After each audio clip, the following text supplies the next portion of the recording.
I'm going to start with my oldest antenna, and like most all of my antennas, it is practical and not pretty. This right here came from a design from a gentleman I saw online. It's a 160 meter inverted L, and it runs, the wire length is about 120 feet, I believe. I'm guessing on this. Runs all the way up into this tree, and then it goes across over into this other tree. I think that I have got it, the bend close to the halfway point of the length of the wire, but I can use this on 160 meters. Over on the other side here, you can see this green wire. It leads to several other wires that are scattered about in this brush that's adjacent to my property here. This is actually considered a city alleyway, so it's just got the wires laying in amongst that to where I don't hit them with my lawnmower or anything. But I got this balun attached to it.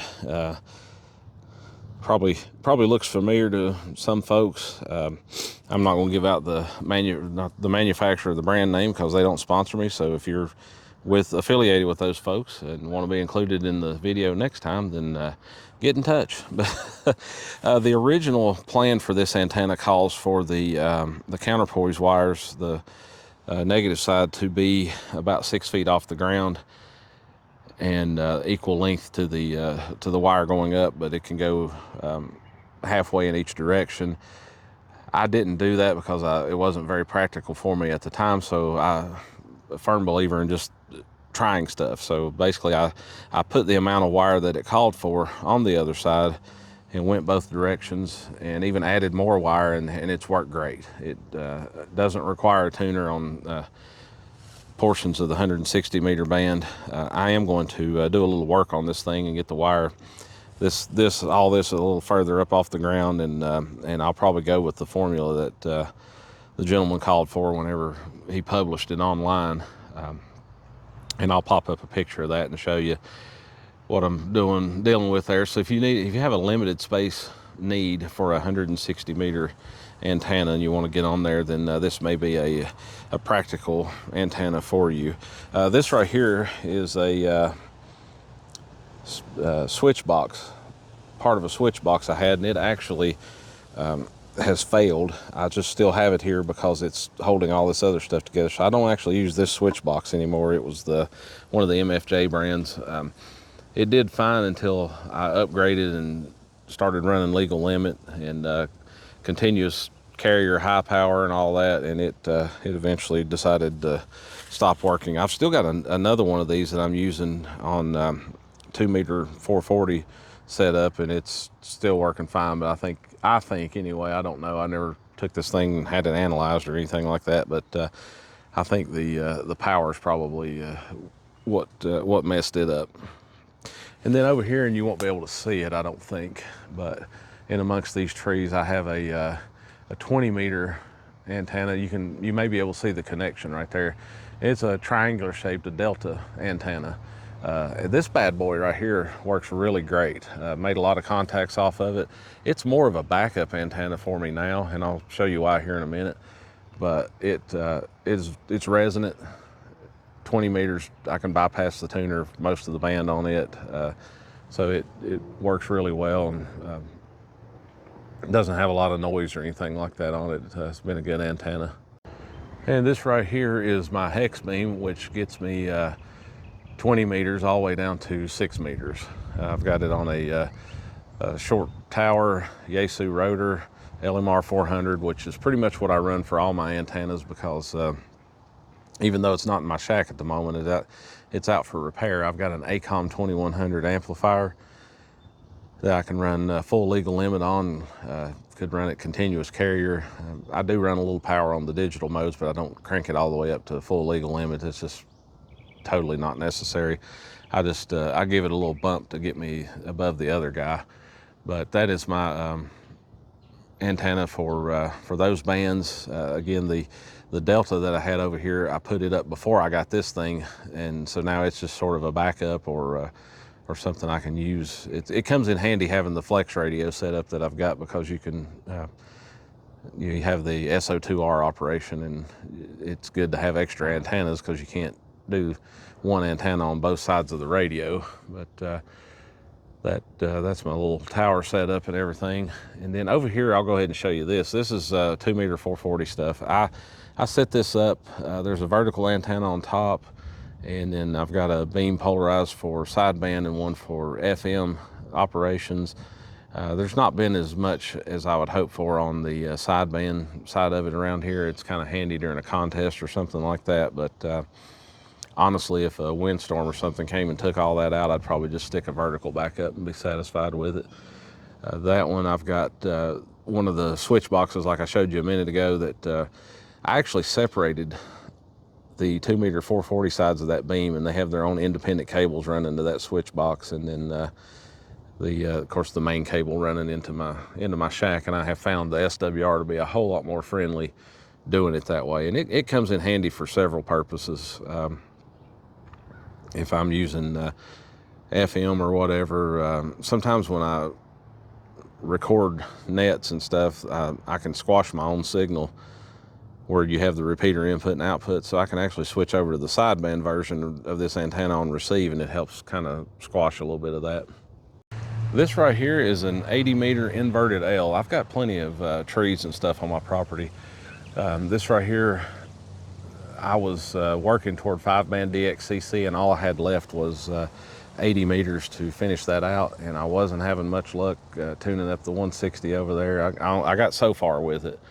It tuned up and it worked, but it wasn't reaching out and touching the DX like I wanted. So this antenna goes up into these trees. It's basically half the size of that 160, give or take a few feet, goes over into these other trees. Actually, it sags down a little bit, but I can go in there in my shack and get on 80 meters. I got it tuned closer to the FT8 portion, and I can bypass my tuner. Rest of the band, I can hit the tuner, and it tunes very quickly, doesn't hesitate to tune up the band. And I was able to complete my 5-band DXCC with it. Really good antenna. I use it on some other bands as well. It does not like 40 at all. It will detune. It actually, I think that's what happened, is it may have detuned on 40, and that's what got my amplifier. That little solar panel's for a security camera, if you're wondering about that. And there's some pieces of LMR 400 coax there that have kind of failed me, or I've changed length of jumpers or something like that, and just sort of left those behind for now. We're getting into early spring, so I'm gonna have to get rid of some of this so I can mow and get it out of the way. I've got it laying on the ground. One of the things that I do, and it's definitely, I put the ugly in ugly balun, but I did the winding there to try to help. But that balun right there, you may recognize where it comes from if you're the manufacturer or the seller of that, and you'd like to actually have me mention it, then reach out and we can make an arrangement for that. Then I've got, it's hard to see because it's starting to get buried under the grass a little bit. I don't have it on a post or anything. I didn't have a practical way of doing that, but it's the a radial plate, and then all my radials, I know you can't see those, they just run out through the grass right here.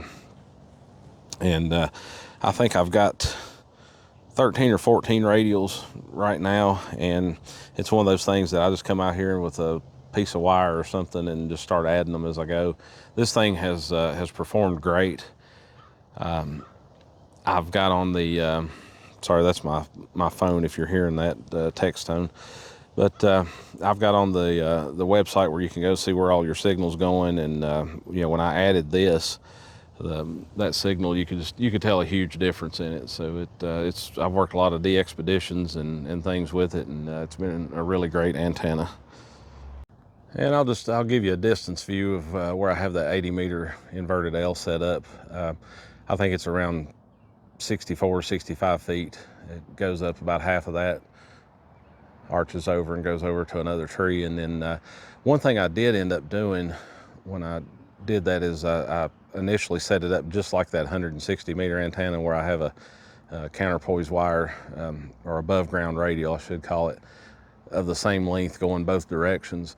When I put the radial kit on, I took that off, and the antenna didn't like that. So I ended up adding that back in addition to the radials, and it's, again, I get good SWR. It took care of one of the problems I was having was RF running back into the shack. That took care of the RF coming into the shack. That's gone now. Even on the other bands where it'll tune like 30 meters and so forth, that's no longer a thing for me. I know you may see it in the picture. I've got a mast where I had a 10-meter vertical on it, and the windstorm came and grounded it. So I've got to, at some point, take that down, and that's been a really good antenna. I've got it laying on the ground over here right now, so I'm going to try to get it back up and on the air as well. And this is where all of these antennas run to. The coax comes into this outbuilding that I have right here. Eventually I'm going to remodel this building and make it my shack. As you can see, it has full 2x4 walls and everything, and it is very close to my house, so running electricity and the internet and everything, it's already got electricity in it. And then for this antenna switcher, I had to run a length of Cat5 cable in and attached to it. So I've got this thing plugged in, and it's controlled by internet. So any antennas that I want to run to this, I just run them into this building, and I can attach to it, and it'll, for my HF setup, it'll switch them. That's basically all you have to have. You have to have the Cat5 cable, electricity, and then your coax.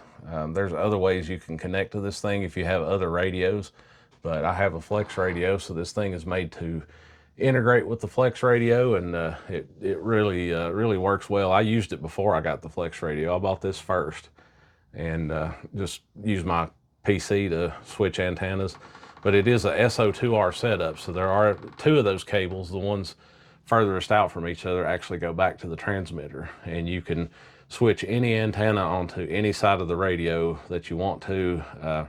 You can program the software on this thing to where it knows that, like for instance, antenna 1 is for a certain amount of bands and it won't work on others, and you can check off the ones where it doesn't work, and it won't allow you to just switch the transmit side of that over and try to use that antenna where it doesn't work. You can tell it that you still want to do receive, because that's another awesome thing about this, is you can very easily take one of your non-resonant antennas and switch over to it as a receive antenna only, and get rid of a lot of noise, and you know, be able to maybe hear a station a little more clear. And this right here is how we get into my shack with the antennas. The first two coax cables that you see are my HF antennas coming into the SO2R setup on my radio. The rest of those antennas are various 2 meter, 440.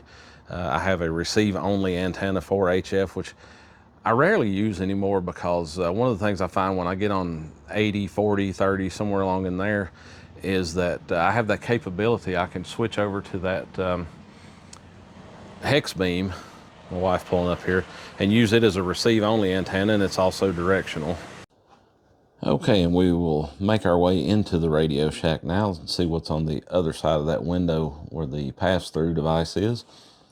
And this right here is just my basic 2 meter, 70 centimeter radio that I have. Local repeaters, whatnot, that I monitor. I also have one of these Baofeng HTs for the moment. I plan on replacing it with a mobile radio, but we just added a 220 megahertz repeater in my area that a friend of mine actually, he and I went in on the cost of and purchased and installed this repeater. It's not a mountaintop, but it's on like a high knob in the area that covers this entire city, as well as some adjacent cities. It's got some really good coverage. It's actually next to this 2 meter repeater that I've got displayed on the mobile radio right here, the Yaesu FT7250D. That's been a really great little radio. And the devices that you see here beside this is the control box for the remote coax switch. This one right here, I used to have all my HF on this, and also, or not this one, but another one just like it. And so I had them sitting side by side, but the HF one went out. The VHF UHF one that I have set up is still is working really well. And what I did, I took those two Cushcraft beams and separated the 2 meter 440 side of each one of them and polarized one set of beams for sideband and one set for FM. I used to have a FT991A and I could do all of that.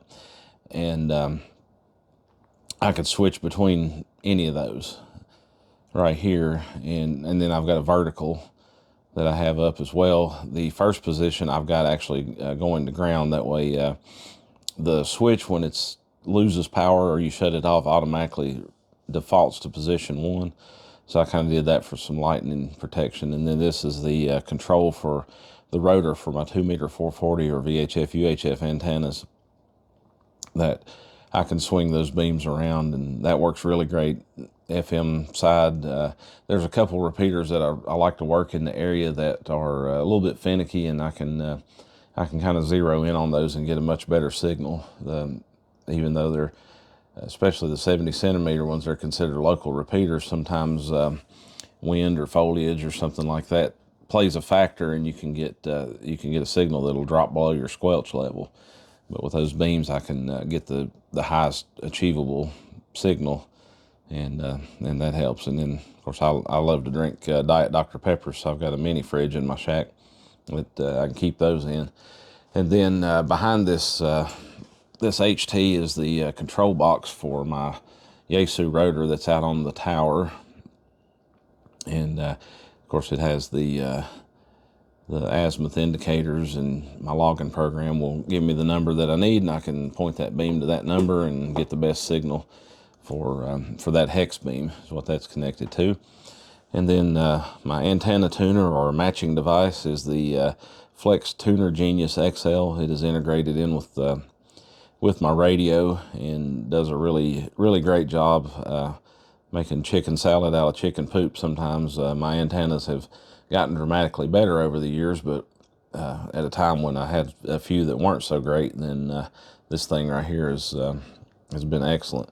And my headphones that I have, I mostly use these with my recording studio type stuff, my broadcast radio show and everything, but I can connect these two either to my radio or use them through my PC since I have the FlexRadio. And I really like, I can't remember the model of this, but it's the Skull Candy brand headphones. I've got a Bluetooth connection on these through my audio mixer, which is the Rodecaster Pro Duo. I'll show you that real quick. However, the Bluetooth, there is a little bit of a delay, so that's not real practical with ham radio. So what I do is I just keep a cable handy, and I can cable those connections and be able to hear stuff real time as opposed to having that delay.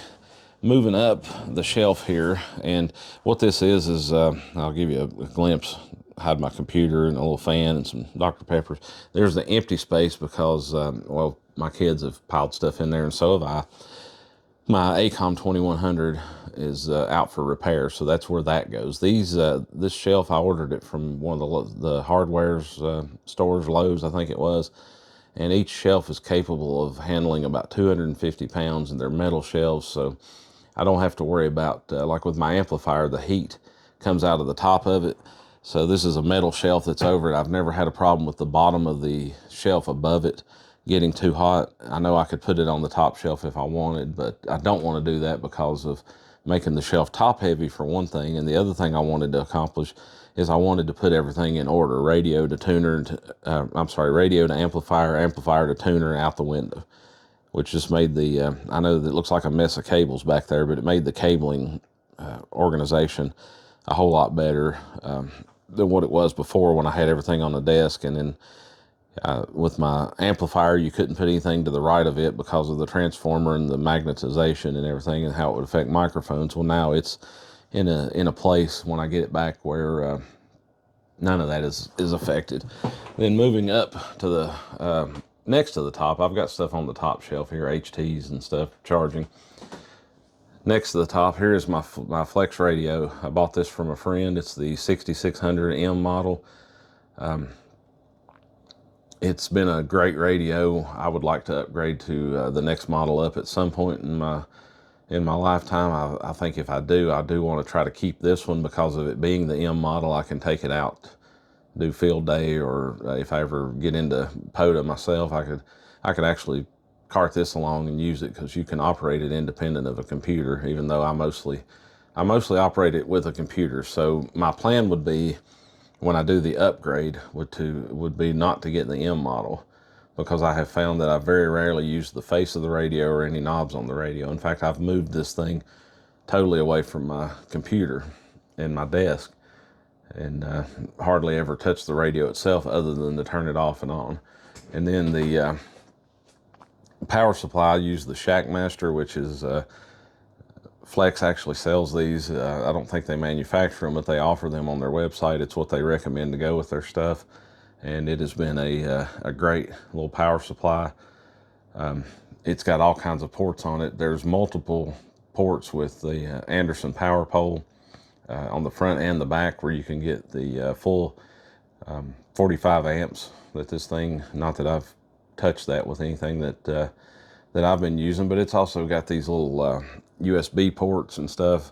I've got multiple phone chargers and stuff in my shack because I've got kids and electronics, and I've got me and electronics.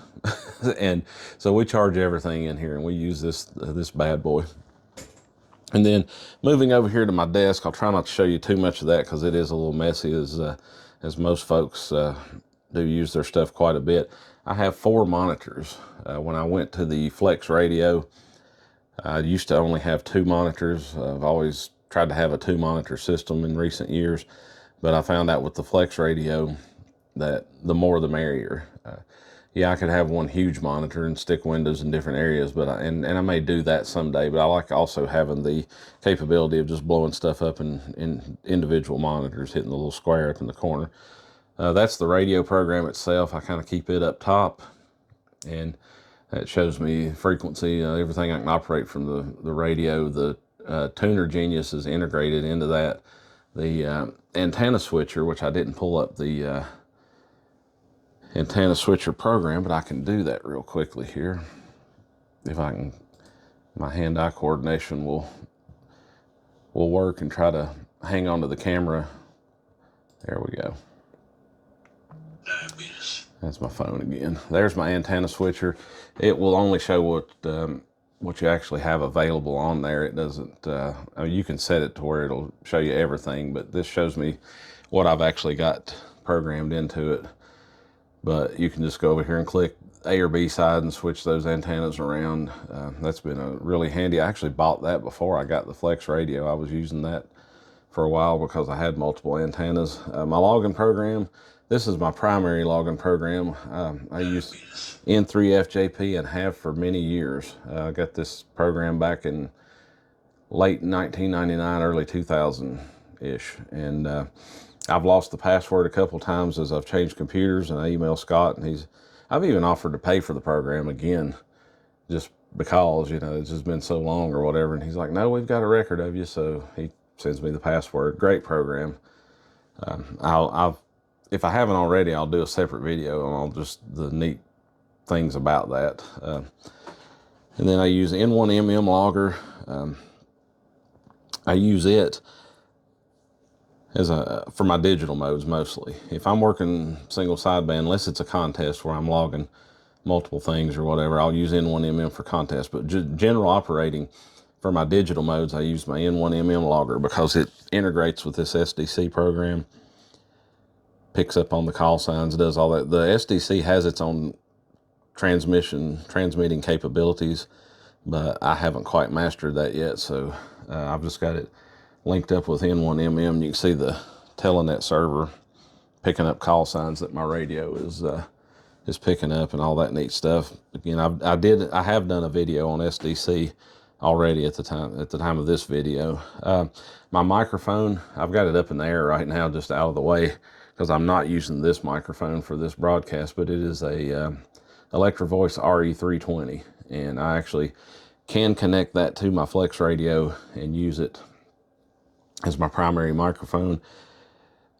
Some of the bands, and I think what is happening, and I'm working on this, is that I have some distorted audio, and I think that a little bit of RF maybe runs into my mixer, which I'm not going through my mixer. I have a splitter to go to my radio, but I think what happens is when that RF runs in on my mixer, then it goes over into the to the radio and gives me a little bit of a problem. And I've mostly got that fixed, but I'm still tweaking on it.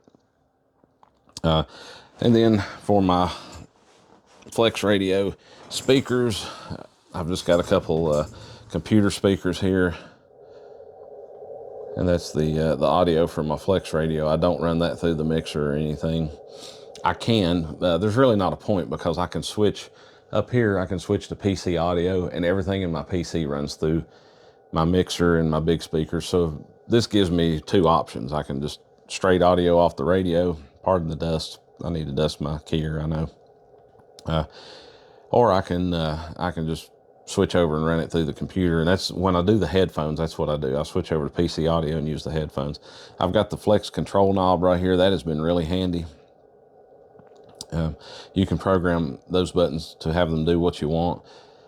I think I have one of them programmed to actually for mocks to be able to key the radio if I need to. I've got multiple ways of keying the radio. I've got a foot switch in the floor below me here. The microphone, this is the flex microphone that came with the radio, and what I've done with it is I've got a cable going back to the radio to be able to use this as a microphone, as an option if I want to.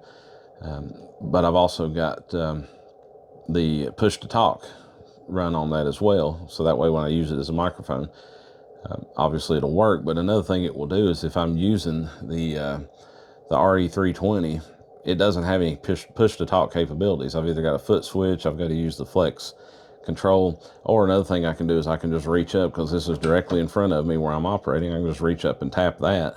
Even though I'm not using this microphone, I can use it as a push to talk switch and actually key the FlexRadio with it that way. So that's all the amateur radio related things in my shack. Other than, well, technically I've got a little banner up here, pardon the stuff in the chair there, but I've got a banner up here for my YouTube channel, Ham Radio Zone. I had that made, got it off of Amazon, cost me like 20 bucks. So just a little bit of bonus material here. I'm a huge wrestling fan, and also been into racing over the years, and so I'll show you. I've got different belts that I've collected. These are replicas, so they're mainly for the scenery. They're not the real things, and haven't been in a ring anywhere or anything like that, but it's just for the background and the scenery. Challenge coin collection, because of my day job. Got quite a few challenge coins. That's actually a belt that I had made pertaining to my day job. Of course, I do a green screen on my recordings. So there's the WWF World Tag Belts. I live in the area where Jim Cornette's Smoky Mountain Wrestling took place, and I found the Tag Team Championship belts. Might be a little bit of dust here in just a moment with this next thing I'm going to show you.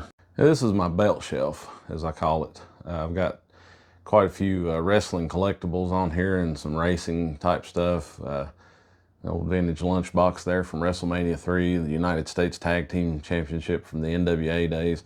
Somebody got me a more modern WWE Championship belt. Don't watch much of the new stuff.